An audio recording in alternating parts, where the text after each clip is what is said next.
Pernah nggak sih kepikiran gimana sebuah masyarakat yang kelihatannya sempurna banget, malah bisa hancur dari dalam? Nah, hari ini kita bakal bedah sebuah cerita, sebuah fabel modern tentang kerajaan yang lupa siapa sih pemilik tahta sebenarnya. Dan yang lebih penting, apa yang bisa kita petik dari nasib mereka tentang kekuatan kita sendiri. Oke, jadi cerita kita ini dimulai di sebuah negeri yang jauh di sana.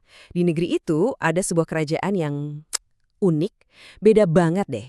Soalnya, kerajaan ini didirikan di atas sebuah cita-cita yang ya nggak seperti kerajaan-kerajaan pada umumnya.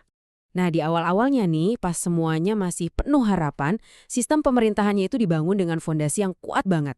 Intinya cuma dua, kejelasan dan akuntabilitas. Semuanya langsung ke rakyat. Gimana caranya? Simple banget. Jadi strukturnya itu begini. Pertama, rakyat yang milih rajanya, terus rakyat juga yang nunjuk dewannya. Tugas dewan ini apa? Ya buat ngawasin si raja. Jadi kekuasaan itu benar-benar datang dari rakyat, kembali ke rakyat. Ini tuh semacam sistem checks and balances yang paling murni kan? Dan hasilnya keren banget. Sistem yang cemerlang ini langsung membuahkan hasil. Muncul 3 pilar penting yang bikin masyarakatnya sehat. Ada kepercayaan, ada akuntabilitas, dan yang paling penting ada harapan. Wah, pokoknya untuk sementara waktu semuanya terasa sempurna. Tapi ya namanya juga waktu kan, dia terus berjalan. Dan pelan-pelan tanpa banyak yang sadar, ada pergeseran yang terjadi. Pergeseran ini halus banget, tapi ternyata sangat berbahaya. Jadi gini, yang awalnya semua orang aware dan penuh fokus, lama-lama jadi rutinitas aja, udah kayak ya kebiasaan. Kayak sungai yang ngalir gitu aja, nggak pernah nanya lagi, ini arahnya bener nggak ya? Kewaspadaan yang tadinya super tajam, perlahan-lahan jadi tumpul, berganti jadi rasa nyaman yang bikin terlena. Nah, pembusukan ini paling kelihatan dari pergeseran tujuan pemerintahannya.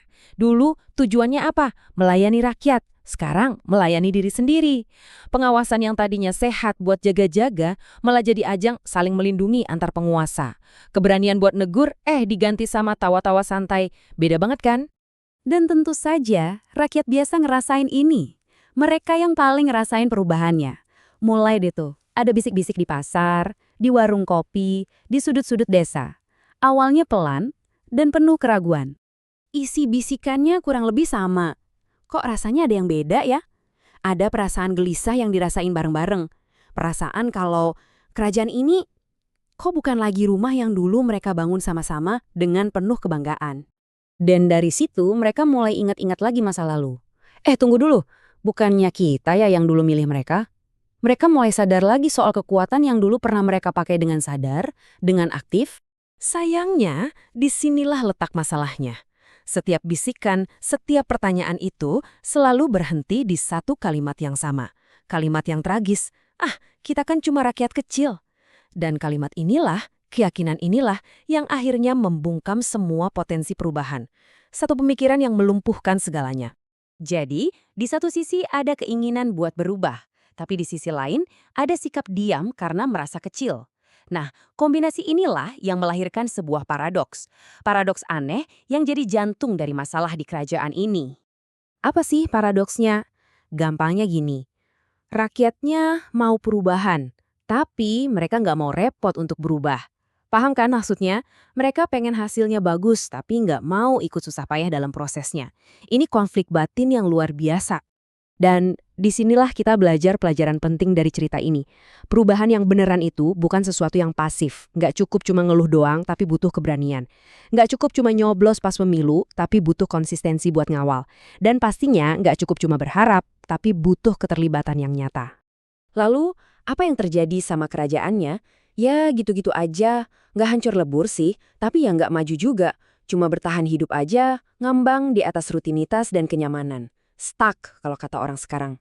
Dan kekuasaan rakyat yang tadinya begitu besar, itu ibaratnya jadi kayak kunci yang ngegantung di dinding rumah kita sendiri. Kuncinya punya kita, jelas, tapi jarang banget kita pakai. Kekuatan itu nggak pernah hilang loh, cuma terlupakan aja, padahal ada di depan mata. Sampai sini kita jadi sadar. Sebenarnya cerita ini bukan soal raja atau dewanya yang korup, bukan itu intinya. Ini tentang sesuatu yang jauh lebih dalam, jauh lebih mendasar. Dan pada akhirnya, cerita ini seolah-olah menyodorkan cermin ke hadapan kita. Pertanyaannya jadi personal banget. Apakah kamu mau jadi penonton saja di kerajaan yang sebenarnya milikmu sendiri? Nah, akhir dari cerita ini belum ditulis. Jawabannya ada di tangan kita masing-masing.